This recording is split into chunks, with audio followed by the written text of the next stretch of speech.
बाळू मामा की जय, छत्रपती शिवाजी महाराज की जय, धर्मवीर संभाजी महाराज की जय, वामन भाऊ महाराज की जय, भगवान बाबा महाराज की जय. मपितला बोली बोली नमितला पाऊले चालीजे, निद्रेने मानो तुझे अवघडे. महायोग पिते तटे वरत्यम, वरम पुंडलिकाय दातो निद्रे समागत्यंतिष्ठन् तमनंद कंद परम ब्रह्मलिंगम जय पांडुरंग. पांडुरंगा करू प्रथम नमन दुसरे चरण संतांच्या, त्यांच्या कृपादाने कथेचा विस्तार बाबांची सद्गुरु दास तुका. ओम नमो ज्ञानेश्वर करुणा करा दयाला, तुमचा अनुग्रह लादलो पावन झालो चराचर. मी कला कुसडी कायच नैन, बोलतो वचनी अति भाविका. एका जनार्दरी तुमचा दास, याची आस पुरवावी. प्राप्त प्रसन्न प्राप्त स्थळी मातावर या ठिकाणी चालू असलेल्या अखंड हरिनाम सप्ताहामध्ये टाळकडी माळकडी शिवजक संयोजक आयोजक यांच्या सगळ्यांच्या सहकार्याने व तसेच मंडपात बसणारे मंडपात न बसणारे, दारू पिणारे दारू न पिणारे, आई वडिलांची सेवा करणारे आई वडिलांची सेवा न करणारे यांच्या सगळ्यांच्या कृपाशीर्वादाने व तसेच भरत बांगर यांच्या परिचयातून मी बाप्पा जय हरी महारुद्र नागरगोजे ही प्रवचन रूपी सेवा माझ्या व ऍडव्होकेट महारुद्र नागरगोजे यांच्या दोघांच्या निमित्तानं ही प्रवचन रूपी सेवा आहे. खरं म्हणलं तर त्यांची प्रवचन रूपी सेवा होती, पण त्यांनी मला सुरुवात करण्यासाठी मला पाठवलेला आहे आणि ही प्रवचन रूपी सेवा आमच्या दोघांच्या निमित्तानं आहे. पण या प्रवचन रूपी सेवेसाठी घेतलेली उभी आळंदी निवासी संत, ज्यांच्या पाठीवरती मांडे भाजले निर्जीव भिंत चालवले शिथोर म्हणजे आळंदी निवासी संत. आळंदी निवासी संत कोणते संत? कोणते संत? कुणाला येते? ए दीदी तू सांग. एकदा टाळ्या वाजवा.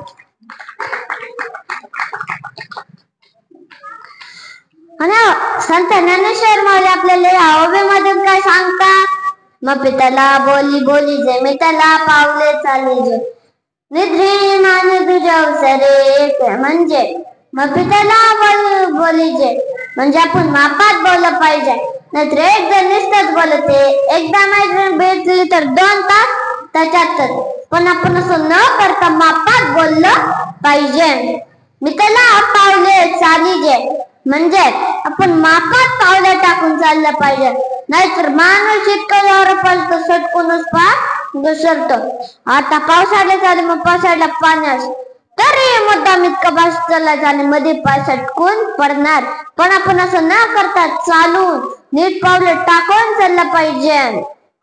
निद्रेही मान तुझ्या अवसरे ते म्हणजे आपण मापात झोप घेतली पाहिजे. नाहीतर रागात जायचं मोबाईल बघायचा निष्ठा मोबाईल. रात्री झोपायचंच नाही, निम्म्या रात्री झोपायचा नाही, निम्मा दिवस त्याच्यातच घालून निम्म्या दिवसात उठायचं. असं न करता आपण मापात झोपलं पाहिजे, मापात उठलं पाहिजे. अवसरे एक आहे म्हणजे पण हे सगळे नियम पाळायला पाहिजे. हा सप्ताह दसऱ्याच्या दिवशी चालू झाला म्हणजे आज दसऱ्या निमित्त चालू झालाय. पण दसरा हा सण का साजरा करतात सांगतो तुम्हाला. दसऱ्याला विजयादशमी हा दुसरं नाव देखील आहे. असंच एक महिषासूर नावाचा राक्षस होता, त्याच्यातून म्हैशीसारखं होतं. महिषासूर राक्षस होता, पण त्याने भर तपस्या करून त्याने ब्रह्मदेवांना प्रकट केलं आणि वरदान मागितलं. आणि कोणच मारू शकत नाही असं त्याला वरदान ब्रह्मदेवांनी दिलं. मग त्या पृथ्वीवर सगळं नष्ट करायला लागला सगळं. तेव्हा सगळे देवता खूप घाबरले. आता काय करेन काय माहिती. मग सगळ्यांनी आपले सहस्त्र आपली शक्ती देवीला दिले. कुणी त्रिशूल दिला, कुणी आपलं चक्र दिलं, असं कुणी धनुष्य दिलं, कुणी तलवार दिलं, कुणी काय दिलं. आणि ती देवी मग खाली गेली. पण तिथे महिषासूर एकटाच नव्हता, त्याचे खूप सैनिक देखील होते. मग हे युद्ध लगेच देवी गेली, लगेच महिषासूर मेला असं नाही झालं. युद्ध 9 दिवस चालू झालं. म्हणून आता सध्या नवरात्र म्हणजेच दुसरा 9 दिवस चालू झाला म्हणून नवरात्री देखील म्हणतात. आणि मग सगळे बायकांनी विचार केला आपली देवी जिंकावे म्हणून 9 दिवस उपवास धरला. 9 दिवस उपवास धरल्यावर 9व्या दिवशी महिषासूर राक्षसाचा वध झाला. मग आपली देवी जिंकली, नाहीतर तो सगळं नष्ट करायला लागलेला. आणि विजयादशमी या दिवशीच राम देखील विजय झालता म्हणून त्याला विजय झालता राम म्हणून विजयादशमी म्हणतात. तेव्हाच रावणाचा मृत्यू झालता आणि तेव्हाच रावणाची पुण्यतिथी देखील असते. आणि याच दिवशी सगळ्या 7 पांडवांनी आपल्या हत्यार उचललेले. याच दिवशी पांडवांचं युद्ध आणि कौरवांचं आणि पांडवांचं युद्ध चालू झालं. इथं ह्या दिवशी सर्व काय विजय झालता म्हणून याला विजयादशमी असं म्हणतात. त्या दिवशी सगळं विजय झालता आणि या दिवशी कृष्ण देखील विजय झालता. ह्या प्रवचनासाठी घेतलेली ओवी ही ज्ञानेश्वर माऊलींची आहे. आणि हे ज्ञानेश्वर माऊली खूप थोरे त्यांनी निर्जयवंत चालवली. पाठीवरती मांडे बाजले. कसे मांडे बाजले तुम्हाला सांगतो मी. असंच मुक्ताई म्हणाले की आता आपण मांडे करूयात, तयार करूयात. मग ते गेले तव्याला काय म्हणायचे आधीच्या काळात काय म्हणायचे कुणाला येतात नाही खापर म्हणायचे तव्याला. मग मुक्ताई खापर आणायला गेल्या. मग ते गेले तेव्हाच त्यांना एका जणाने खापर दिलं. मग ते यायला लागले तेवढ्यात ते वाईट माणसाने दंड आपल्या हातावर टाकले, ते फुटून गेलं. मग पण तवाच्या काळी प्लास्टिक लोखंड नव्हतं, त्याच्या काळी मातीचे भांड होते. त्याची लगेच माती झाले, ते खाली पडलं, तुकडे तुकडे झाले त्याचे. तेवढ्यात ते म्हणाले तुम्ही असं का केलं. आणि तेव्हा म्हणाले की ह्या गावातल्या कुणीला खापर दिलं तर बघा त्याला गावाच्या हाकलूनच मी काढेल. मग कुणीच तिला द्यायला नाही. ती घरी आली रडत बसली. ज्ञानेश्वर माऊली गेले. काय झालं मुक्ता, काय झालं, कारण तेस तू. तेव्हा मुक्ताबाईने सांगितलं रे मी खापर आणायला गेले, त्याला कुणीच खापर दिलं नाही. मग त्यानंतर बरं तू मांडे भाजायच्यात ना मग चल. ते म्हणाले अरे दादा पण त्याने पण बिन काही नाही चल तू. आणि ते आपली पाठ सरळ करून ते असं थांबले. मग तेवढ्यात मुक्ताबाईला म्हणाले की ते आता माझ्या पाठीवरती मांडे बाज. आणि एक मांड त्याच्यावर टाकले की ते सगळं बाजू निघलं. अशी आपल्या पाठीवर ते मांडे बाज थोर ज्ञानेश्वर माऊलीने. आणि ते आले तर बघितला हा चमत्कार कस काय झाला. तेव्हापासून ते थोर झाले. आणि त्याने निर्जय भिंत देखील चालवली. कशी चालवली ते देखील तुम्हाला सांगतो. ज्ञानेश्वर माऊली चांगदेवांना पत्र पाठवायचे आणि त्यांना राग यायचा. हे नुसतंच मला पत्र पाठवते. ते आळंदी मध्ये गेले. मग त्या आळंदीला गेल्यावर तेवढ्यात ज्ञानेश्वर माऊली म्हणाले ते आपण चांगदेव महाराजांकडे जायचंय. मात्र आता आपण असं खाली हाताने कसं जायचं, आपल्याकडे काय नाही, असं चलत कशाला जायचं, खूप वेळ लागल.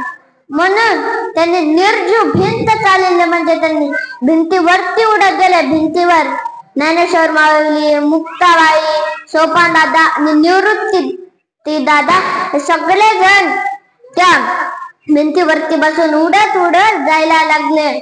तेव्हाच मग ते म्हणाले कधी येईल. पण तेवढ्यात त्याच्यातले 3 जण लय म्हणजे लयच खडूस असायचे, म्हणजे वाईट होते. त्याच्यातले 2 जण 3 नाही 2 जण खूप वाईट होते. तेवढ्यात म्हणाले कधी येईल या नाना. अरे याने तर मांडे वाजले, याला नाना म्हणून म्हणायचं. मग ते त्याच्या विरोधात बोलायला लागला. पहिल्यांदा म्हणला ज्ञाना. ते म्हणाला मग ज्ञाना नाही, पाठीवरती मांडे वाजणारे ज्ञानेश्वर. नंतर तो म्हणाला की हरिपाठ लिहिणारे ज्ञानेश्वर, ज्ञानेश्वरी लिहिणारे ज्ञानेश्वर. नंतर म्हणतात आता काय आभाळाचे अवतार घेणार आहे का ज्ञानेश्वर, कारण ते त्यांचा लय विरोधक होता.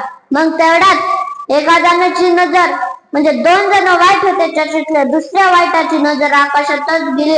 त्याला बोलताच येईना, त्याचं गाणं काही शब्द निघायला लागले. तेवढ्यात तो म्हणतो काय झालं रे नारव्या.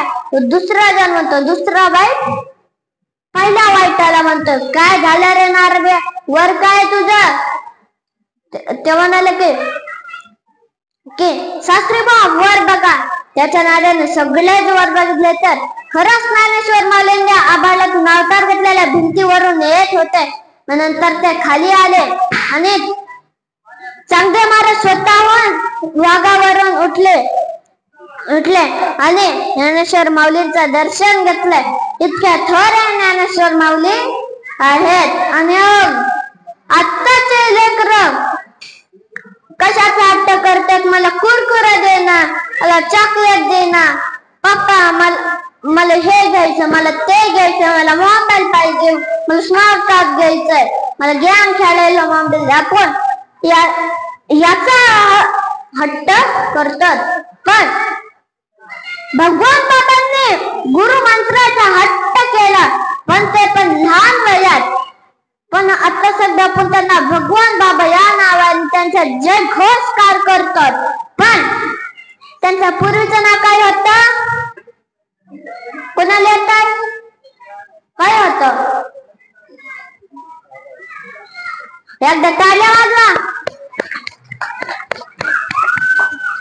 आबाजी ना त्यांच्या पूर्वीच्या काळात होत. मग तसंच दरवर्षी ते नारायणगडावर जायचे. असंच एका वर्षी गेले तर त्यांना कळलं की माणिक बाबाकडून गुरुमंत्र मिळतो. हे त्यांच्या कानावरती पडलं. ते लगेच माणिक बाबांकडे गेले. त्याचे 4-5 जण संघ बोलत होते. ते म्हणाले मला गुरुमंत्र द्या ना, मला गुरुमंत्र द्या. ते म्हणाले अरे मी इतका लहान लेकरांना जायचं, ते व्यस्त होते. म्हणत मला गुरुमंत्र द्या ना, मला गुरुमंत्र द्या ना. जा रे. तरी ते गेलेले नाही. तरी ते म्हणाले मला गुरुमंत्र द्या ना. ते म्हणाले की नाही, तुला एकदा सांगितलेलं करता का, जा ना. मग नंतर त्यांना युक्ती आठवली.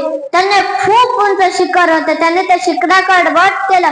म्हणाले त्या शिखरावर उड्या खाल्ल्या जणांनाच मी गुरुमंत्र देतो. मग ते गेलं. त्याला वाटलं की आता गेलं काय न पडून. पण ते तिथे ना त्याचे पायरी ना पायरी त्या शिखरावर उभे राहिले आणि म्हणाला माणिक बाबा खाऊ का उडी. तेवढ्या सगळीकडे गर्दी जमली. म्हणाले खाली उतर, तुला मी चॉकलेट देतो, मुरकुरे देतो, मोबाईल देतो. इतकं टुकू काय बघतो. त्या बोलले होता का चॉकलेट, होता का मोबाईल. तर नाही. त्याला खाली उडी नको खाऊ. तेवढ्यात त्याने ऐकलं नाही. चेंडू पडल्याप्रमाणे दंडशीन खाली उडी खाल्ले. मग ते उठून उभे राहिले. माणिक बाबा आता तरी द्या ना गुरुमंत्र. ते म्हणाले की तुझ्यासारख्या लेकरांना मी तुला म्हणजे गुरुमंत्र मी देणारच. पण गुरुमंत्र आजपासून तुझं भगवान नाव आहे, भगवान बाण. ते आबाजी पासून भगवान झाले, भगवान पासून भगवान बाबा झाले. आता मला भगवान बाबा की माझ्या कानात आवाज नाही गेला. डबल बोला भगवान बाबा की. आता शिकायला पण भगवान गडावरच आवाज नाही गेला. डबल बोला भगवान बाबा की. आता शिकायला आता स्वतःसाठीच टाळ्या वाजवा ना. वामन भाऊचा कधीच शब्द खोटा नाही झाला. तो शब्द बोलत होते. ते चांगल्या कामासाठीच बोलत होते ते. मग काही जण म्हणतात ज्ञानेश्वर आपलं वामनराव महाराजला चिडतात, काही झालं तरी लगेच ते श्राप द्यायचे. पण ते श्राप याच्यामुळे द्यायचे की त्याला त्याची चूक करावी, त्याने दुसऱ्याची मदत करावी, लोक त्याच्याकडून जावे, लोक चांगले वागावे आणि त्याने दुसऱ्याची मदत करून त्याच्या हातून चांगलं काम घडावं म्हणून ते करायचे. तसंच तुम्हाला एक उदाहरण देखील सांगतो. असंच एके दिवशी मुन्नाळा चालू होता. सगळं काही संपलं होतं, काहीच राहिलं नव्हतं. म्हणून वामनराव महाराज गेले की कारखान्यात. ते म्हणाले काही चारा असला तर आम्हाला दे. ते म्हणाले आम्ही नाही देणार. ते म्हणाले तुमच्या कारखान्याला आग लागली. ते म्हणाले तू जा रे. मग ते गेले. तेवढ्यात 1-2 मिनिटांनी सगळ्या कारखान्याला आग लागली. किती बाटल्या आणतात, किती पाणी टाकतात, किती वाळू टाकतात, पण ती काय आग विझाणार. तरी त्याच्यातलं एक सैनिक लय पडत गेला. म्हणाला तुम्हाला मी देतो, तुम्ही या मी तुम्हाला देतो, पाहिजे तितकं चारा 2 ट्रक भरून देतो, किती पाहिजे तुम्हाला मी तितकं देतो, पण आमच्या कारखान्याची आग विझवा. त्याने तू जा, तुझ्या कारखान्याला आग नाही लागली, तू जा. बघितलं तर सगळं काय तशीच तसं, आतलं सामान काय झालेलं नव्हतं आणि ते सगळे आग भिजलेली होती. कारण त्यांच्या तोंडातून तो शब्द निघलेला. तसं वामनभाऊ महाराजांचा कधी शब्द खोटा झाला नाही. तसंच तुम्हाला अजून एक उदाहरण सांगतो. असंच वामनभाऊ महाराज एका गावात गेलते. सगळे नीट आहे का विचारलं त्यांना. सगळे नीट आहे. त्याच्यातले 4-5 जण सगळे नीट आहे, फक्त कठाडे आम्हाला खूप त्रास देतो. कठाडे म्हणजे सांगा, कठाडा म्हणजे काय? मारका बैल. तो नुसतं लय जणांना मारायचा म्हणून त्याला कठाड्या म्हणायचे. मारका बैल होता म्हणून. मग त्याने तेवढ्यात तिथंच होतो आणि वामनभाऊ महाराज हात करतात, म्हणतात तेव्हा आहे का तो कठाड्या. त्याने तेव्हाच आहे. तो खूप त्रास देतो. ते त्याच्या जवळ जायला लागले. सगळेजण म्हणायला लागले वामनभाऊ महाराज नका जाऊ, पण त्यांनी काय ऐकलं नाही. तरी ते चलत तिथं गेले. मग ते तिथं गेले की त्यांचा हात त्यांनी त्याच्या डोक्यावरून फिरवला. त्याचं जीवनच बदलून गेलं. ते म्हणाले आता बस का, याला नेऊ गडावर. हा शब्द ऐकताच तो त्यांच्या मागे गेला आणि म्हणजे तो गडावर आले, कुणालाच काही त्रास नाही दिला, कुणाला मारलं नाही आणि आपलं सगळं जीवन त्याने तिथंच जगवलं. म्हणजे त्याच्या हातात देखील इतकी शक्ती आहे. बोला डबल वामनभाऊ महाराज की, डबल बोला वामनभाऊ महाराज की. आणि आपण मापात बोललं पाहिजे. ज्ञानेश्वर महाराज आपल्याला आजच्या 24 मध्ये सांगतात, बपितला बोली बोली जमितला पावले चालीच्या 2ऱ्या अध्यायामध्ये सांगतात. पण आपण काही मापात बोलत नाही. कोण बोल म्हणलं तर बोलायचं नाही, कोण बोलू नको म्हणलं तर बोलायचं, पण मध्येच बोलल्याशिवाय राहायचं नाही. तसंच तुम्हाला एक उदाहरण देखील सांगतो. 4 मुली होत्या. त्याच्यातल्या 3 मुली बाबड्या होत्या. एक आपली छोटी होती, तिला बोलताच येत नव्हतं. ते आपल्या अशा 2 महिन्याची. मग ब्राह्मण पुष्कळ पैसे कमवायला दुसऱ्या गावात गेला. कुणाचे लग्न लावून दिलं, कुणाच्या घराच्या वास्तू शांतीला गेलं, त्याला कुणाच्या वाढदिवसाला आशीर्वाद द्यायला गेला, लग्नात आशीर्वाद द्यायला गेला. नंतर गेला आणि 4-5 वर्षांनी डबल, म्हणजे तो 1-2 महिन्यांनी डबल आला. तेव्हा त्याचे छोटी मुलगी 1-2 वर्षाची झाली होते. मग तेवढ्यात तो झोपल्यावर आला आणि बसला. ती छोटी मुलगी तरी चांगलंच बोलावं, त्याच्या मनातच विचार आला. तेवढ्यात ती रडली, आई ग मला मुंगा चावला ले चावला. तेवढ्यात बिचारा ब्राह्मण कपाळालाच हात लावतो आणि 4-5 महिन्याने म्हणजे 4-5 वर्षांनी तो सगळ्यांना बोलवतो आणि म्हणतो, कारण ते मोठे व्हायला पाहिजेत ना. आणि तेव्हा आलं की म्हणतो, आता मी तुमच्या 4घींचं लग्न लावून देणार आहे. तुम्ही पाहुण्यासमोर बोललात तर बघा, खबरदार बोलायचं नाही. सगळे बोला बोला, मी नाही बोलणार. मग पाहुण्याला जेवायला बसले. एखाद्याने चालू केले, वांग्याची भाजी काय खमंग झाली. एक जणाला यशाचा वास कसा गमगमत. एक जण तर श्रीखंड असलं फक्कट झालाय काय सांगू. एक जण तर वडे असे सुरत झालाय काय सांगू. एक जण तर कढी अशी, कढीची तर वाशी न्यालीच बघ. म्हणजे सगळं जेवणच सुरेश झालंय. तेवढ्या छोटीला काही राहावे ना. आपल्या तोंडाची स्तुती चालू आहे, आपल्या तोंडाला कुलूप, तसे तुमच्या तोंडाला कुलूप येतच. तुम्ही एक शब्द प्रवचनात बोलत नाही, कारण तुम्हाला कुठं बोलायचंय कुठं नाही बोलायचंय कळतं. तर चौघी फुली तर लगेच सगळे छोटे मुलगे म्हणाले, छान होतात तर काय काय जिया खोबा टाकताय म्हणून जाताय. त्याने दुसरी म्हणते, बाबा बोलू नका म्हणले. तले बोलले. तिसरी म्हणले, ती बोली तर बोली, तू कशाला बोलली. त्यांची म्हणली, ही बोई ही बुई, ही पण बोई, मी नाही बोई, मी आपली गप्प उभी हाय. सगळेजण खो असल्याने निघून गेलं. असं आपल्याला कळलं पाहिजे, कधी बोलायचं, कुठं बोलायचं, कमून बोलायचं, कशाला बोलायचं, काय बोलल्यावर चांगलं होणार आणि काय बोलल्यावर वाईट होणार आहे, हे आपल्याला कळलेलं पाहिजे. काही काही लेकरांना कळतच नाही. तुमच्या गावातले नाही आणि आमच्या गावातले नाहीतर यायच्या घरी भांडायला. आमच्या गावातल्या सगळ्यांना कळतं, आमच्या गावातल्या आमच्या गल्लीतल्यांना कळत नाही. सांगते तुम्हाला तसंच एक उदाहरण. आमच्या शाळेत एक आला मुलगा नवीनच. तो आला आणि आमच्या शाळेपाशीच एक दुकान होत. ते म्हणाला, मला चॉकलेट पाहिजे, मला चॉकलेट पाहिजे. ते म्हणाले, अरे चॉकलेट खाल्ल्याने दात करतात, चॉकलेट नसतं खायचं. त्या म्हणाला, नाही मला चॉकलेट खायची, मला चॉकलेट खायची. तरी वडिलांनी 2 चॉकलेट त्याला घेऊन दिलं. आई पण जवळ होती. पहिल्या दिवशी आईला मुलाच्या जवळच थांबावं लागतं का नाही. पहिला दिवस असतो, थांबावंच लागतं.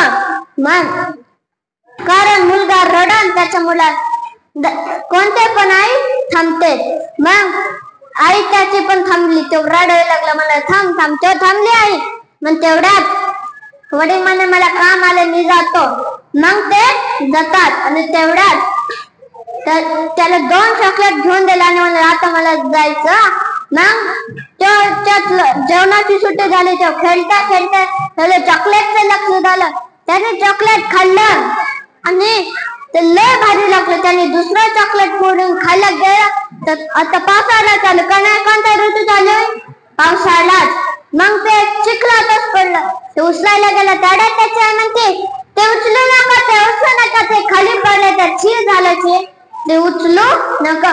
त्याने उचललंच नाही, त्या राहून दिलं तसंच. आई गेली, एक चॉकलेट घेऊन दिलं. मग नंतर वडील येत होते, शाळे सुटलेले होते. तेव्हा त्यानं तुम्ही या आणि वडील पण चलत होते. तेवढ्यात वडिलांचा पावसाने पाय सटकून जातो. ते खाली पडतात. आई पडत जाते त्याला उचलायला. तेवढ्यात मुलगांचा, आई पप्पाला उचलू नका, आई पप्पाला उचलू नका, पप्पा खाली पडले, पप्पा चेंज झाल्याचे, आपण दुकानातून नवीन पप्पा घेऊ, आपण नवीन पप्पा घेऊ. म्हणून असे शहाणपणा नाही करायला पाहिजे. आपल्याला कधी बोलायचं हे देखील कळलं पाहिजे. पण दारुड्याचं काहीच करणं नसतं. दारुड्यांना कळत नाही कधी बोलायचं, कोण बोलायचं. तसेच दारुडा होता, तो झुलत झुलत घरी आला. पावसाळ्याचे दिवसच चालू होते. घरी आला आणि कपडे बदलले. पावसामुळे गारगार वाटलं होतं. कपडे बदलले, आला. त्याची बिचारी बायको भाकऱ्या थापीत होती आणि आल्या आणि खाली बसला. गावाला माणसाला काढूच्या. त्याची बायको म्हणाली, झाले तरी काय. तर त्याला पुढचं आठवण तेच शुगर पाहिजे. गावाला त्याने झालं तरी काय, त्याला पुढचं आठवण. त्याची गाडी बंद. त्याने गावाला गाडीच पडत नाही. त्याने झालं तरी काय. तेवढ्यात त्याला आला तेव्हा त्याच्या लक्षात आलं आणि सांगितलं, मला सरपंच केलंच नाही. ह्या दारुड्याला कोण सरपंच करणार आहे. मला सरपंच केला ना, मला सरपंच गेलं ना.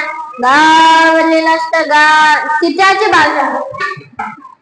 तू काय सरपंच काय घेऊन बसली.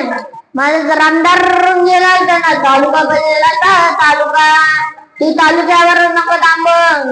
मला जर खासदार गेला होता ना, जिल्हा बदलला असता जिल्ह्यावर जाऊन नाही थांबायचं. मला जर मुख्यमंत्री गेला होता ना, राज्य बदलला असता राज्यावर नाही थांबायचं. मी राज्यावर गेला असतो ना, लाडकी भाऊ नाही, लाडकी बहीण नाही, लाडका दारुड्या गाडी असती, लाडका दारुड्या.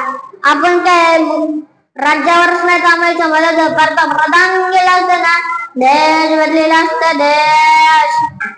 त्याच्या बायकोला राग आला, तिने फुकारी घेतली, आपटीली. नवऱ्याला निया मारले. दारुड्या नवऱ्याला कोण मारणार? खाली आपटीली आणि म्हणाले, अरे पिस्तोल्या, तू निकाला गाव बदलायला, तालुका बदलायला, जिल्हा बदलायला, राज्य बदलायला, देश बदलायला, पहिल्यांदा तुझा धोतर म्हणून माझा परकर घातला, तेव्हा पहिल्यांदा बदल. इतके दारू पिल्याने हाल होतात म्हणून दारू पिऊ नका. दारू पिल्याने अजून खूप हाल होतात. काही जणांना अटॅक येऊन मरतात देखील दारूनीचा. दारूने एक जण पेलं, दारू पिल्याने डोळे बंद, काहीच कळत नाही. एक जण इथं जाते, एक जण इथं पडत. म्हणून दारू पिऊ नका. वादविवाद करू नका. वादविवाद केल्याने काही जण अटॅक येऊन झटका येतो आणि मरतात देखील माणसं. म्हणून वादविवाद करू नका. याने मला डोक्यात दगड घातला, मी याला मारणार, याने याला मारले, हे मेलं. असं खूप मारून रक्त निघतं, काही जण मरतात. म्हणून वादविवाद करू नका, दारू पिऊ नका, जसंच तुम्हाला सांगतो. आणि तडजोड करा ना, ते तुमच्या कामासाठी आहे. तसंच तुम्हाला गीत देखील सांगतं. तंटा तुमचा माझा याचा त्याचा कुणाचाही असो, कुठं तरी तो थांबायला हवावं. माणुसकीचा माणसातल्या रंगात थांबायला हवा. म्हणून वादविवाद करू नका. तसंच कधीच गोरगरिबांचा पैसा घालवू नका. कधीच दुसऱ्याचा पैसा खायचा नाही. नाहीतर पैसे चोरीचे घर बांधायचं, डबल घराची वास्तू शांती घालायची. आणि दुसऱ्याचे पैशाने काय होणार आहे? उलट दुसऱ्याचे पैसे धरले पोलीस आपल्याला पकडते. असं होतं, तसं होतं.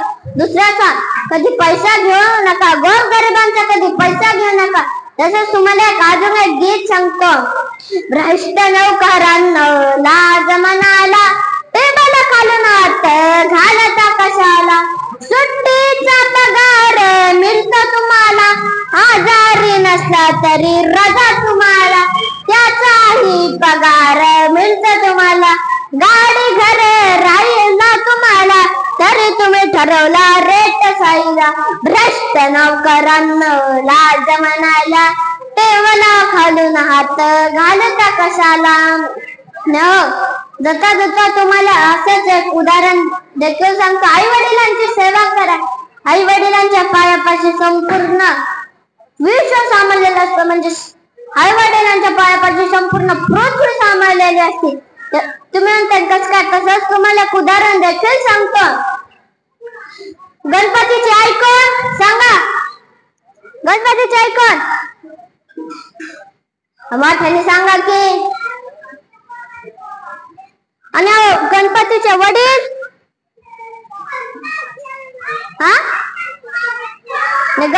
गणपतीचा भाऊ एकदा टाळ्या मारला. आणि आपल्याला नाही सांगायचं, दुसऱ्याने सांगितलं तर त्याला तरी टाळ्या वाजवायला पाहिजेच ना. तसंच गणपतीचा भाऊ कार्तिक, दोघांचे असंच एकदा खेळता छोट्या कारणामुळे भांडण झाले. लगेच ते तडजोड करायला महादेव शिवशंकर माता पार्वतीकडे गेले आणि म्हणाले, आमच्या दोघांपेक्षा पैलवान कोण? तेवढ्यात त्यांना विचार करायला खूप वेळ. तेवढ्यात महादेवाने युक्ती आठवली. त्यांनी नारद मुनीला बोलावले आणि सांगितलं की, मग नारद म्हणाले, त्यांना सगळं सांगितलं. ते म्हणाले की हा का? मग ते म्हणाले की या पृथ्वीला ते 3 एडे घालून तेच मग पृथ्वी इतके मोठे, मग पण शेवटी देवांच्याच मुलं. कार्तिक स्वामी लगेच मारावर बसला, पुढा मागा बघितलं नाही आणि म्हणाले की थांबा, मी आता लगेच विजयाचा येऊन येतो. ते लगेच गेले. मग आपल्या गणपती बाप्पा लय विचार करायला. ते म्हणाले की आता छोटस पिटुकल्या उंदीर मामावर बसून कस का पृथ्वी प्रदक्षिणा करू शकतो आपण. त्यांनी एक नवी युक्ती शोधली. आपले तिथे आई वडील बसलेले ना, ते तिथं गेले आणि त्यांना 3 एडे घातले आणि त्यांनी साष्टांग नमस्कार घेतला. साष्टांग नमस्कार म्हणजे कान, साष्टांग नमस्कार म्हणजे नाक, हात, डोळे, कपाळ, गुडघा, पाय असे 8 अंग तवा जमिनीला टेकतात आणि साष्टांग आणि नमस्कार केला जातो. त्याला साष्टांग नमस्कार म्हणतात. तो आपल्या गणपती बाप्पाने घातला व आपल्या उंदर संघ खेळायला गेले. कार्तिक स्वामी आले आणि त्यांना वाटलं आज मी जिंकलो. तेवढ्यात ते म्हणाले मी जिंकलो, खरंच आहे की नाही. तेवढ्यात नारद मुनी, शिवशंकर आणि माता पार्वती कार्तिक जिंकला म्हणण्याच्या आताच गणपती पुढे येतो आणि म्हणतात थांबा थांबा, दादा जिंकलास ना, मीच जिंकलो. सगळ्यांना कस काय तू जिंकलास. तेव्हाच ते म्हणाले की आई वडिलांच्या पायापाशी संपूर्ण विश्व सामावलेलं असतं आणि मी त्यांना 3 एडे घातले म्हणजे सगळे विश्वालाच घातले कन्या. मग तर आठवते आणि आपल्याला असं मोजून 3 एडे घातलेले, साष्टांग नमस्कार घातलेले. ते म्हणाले ती गणपती युक्ती आहे, ती अगदी बरोबर आहे. म्हणून आई वडिलांना कधी भांडू नका. आई वडिलांच्या पायापाशी संपूर्ण विश्व सामावलेलं असतं म्हणून त्यांची सेवा करा. खरे म्हणले तर आजची ही प्रबोधन रूपी सेवा ऍडव्होकेट मारुद्र महाराज नागरगोजे यांची होते, पण त्यांची थोडी तब्येत बरी नव्हते. आज कोर्टात लवकरच जावं लागलं. वादविवादामुळे पुढे त्यांना लय काम होतं म्हणून त्यांची आजची तब्येत थोडी कमी आहे. म्हणून त्यांना इतकं बोलता येणार नाही. म्हणून त्यांनी थोडी म्हणजे सुरुवात प्रवचनाची मला करायला लावले आणि उरलेले मी सगळ्या वेळ त्यांना देतो.